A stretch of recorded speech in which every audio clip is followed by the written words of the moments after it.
teachers and students. Today's lab is on a branch of science called Steganography, or invisible ink.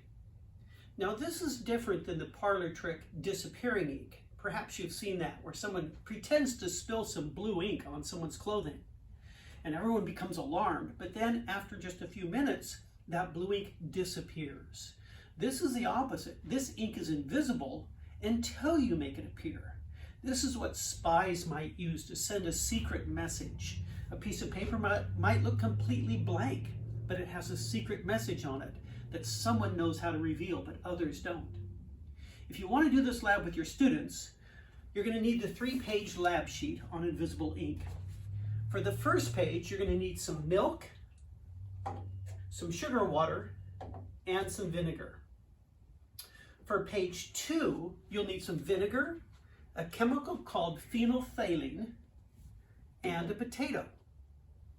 And for the third page, you'll need some sunscreen, some liquid dish soap, and a bar of soap. You'll also need some cotton swabs to write with or some small paint brushes. Now, I like to start this activity by showing the students a clip from the movie National Treasure. In that movie, the actors are trying to reveal a secret message hidden on an American historical document.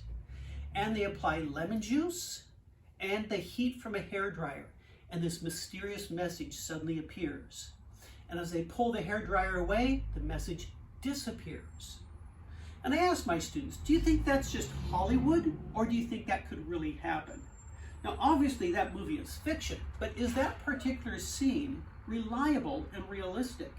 Could a message not be visible to our eyes until we treat it with some kind of chemicals and heat, and then it appears and then it disappears again? That's what they have to discuss.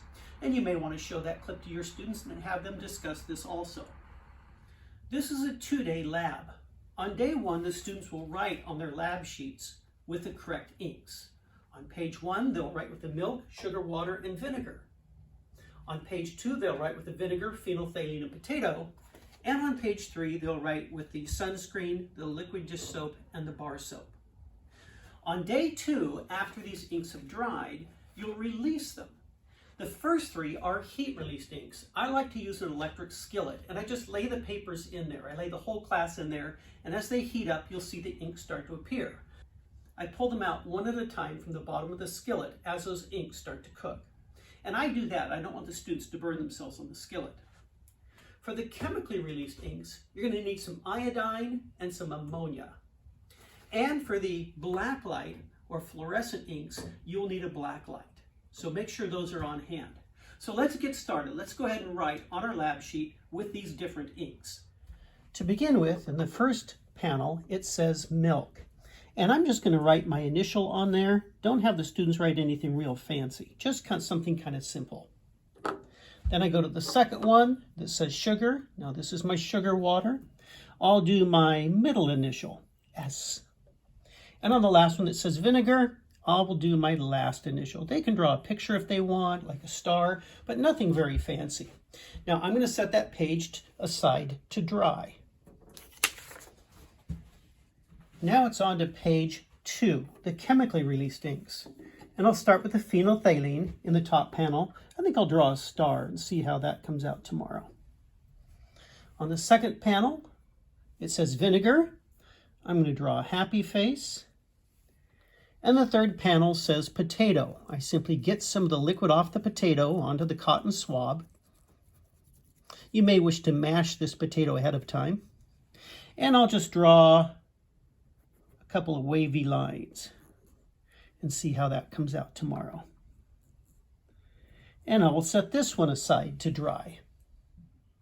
And lastly, we move on to the fluorescent inks. I start with sunscreen, get a little bit on my cotton swab, and I will draw a square or a rectangle, depending on my talent. Liquid dish soap, I'll draw a circle. And on the bar soap, I think I'll draw a triangle. And we'll set that aside to dry until tomorrow. The first day of this lab does not take a lot of time.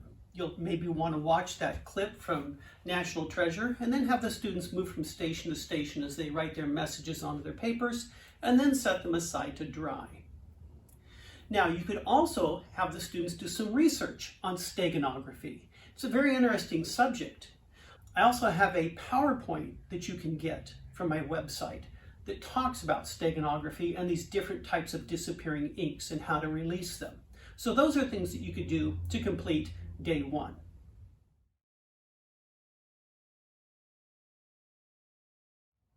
Hi teachers and students, welcome back to day 2 of our Invisible Ink Lab. Today we're going to take our 3 papers and reveal the invisible inks that we put on them yesterday. I have the heat released ink and I have an electric skillet for that, so teachers who want to do that so the students don't burn themselves.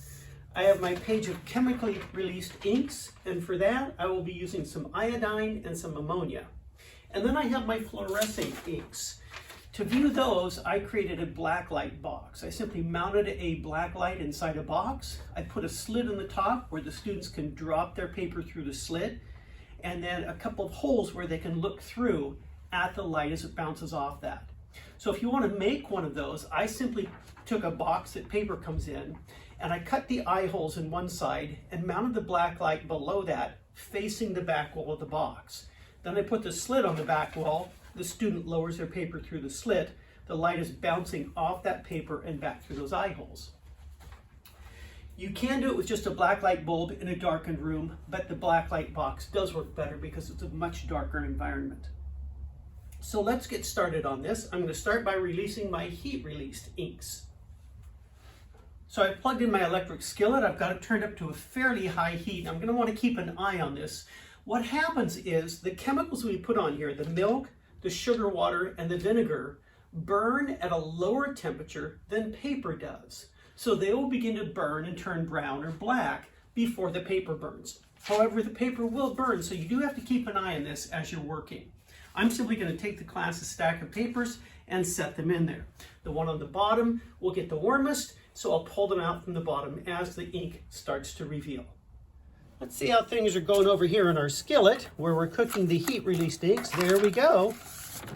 Look at that. There's my initials, B, S, and F. That's the milk, that's the sugar water, and that's the vinegar. Which one seems to have cooked the best?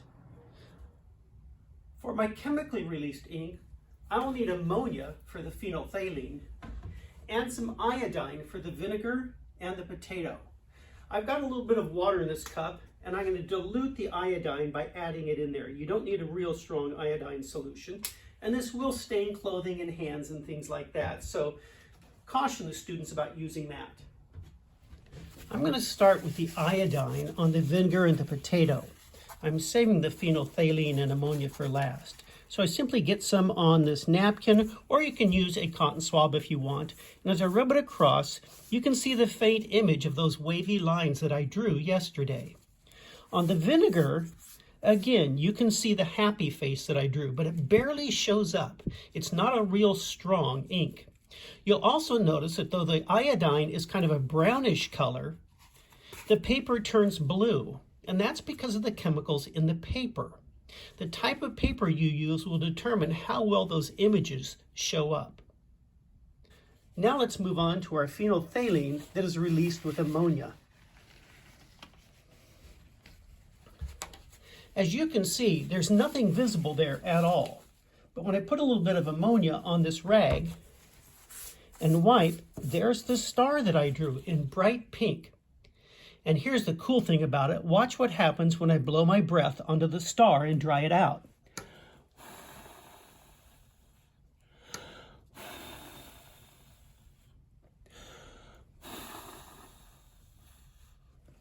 Does that remind you of this scene in National Treasure? Look what happens when I wipe again. Back it comes.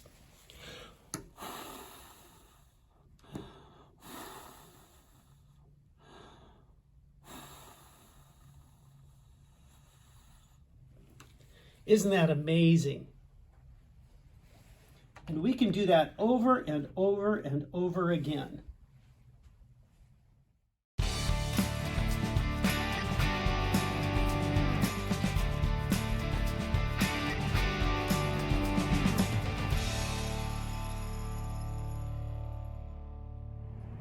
So there you have 3 wonderful ways of experimenting with steganography, or invisible ink.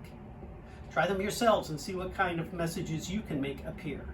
Which ones appear and then disappear, and which ones appear permanently? And how does that compare to the movie National Treasure?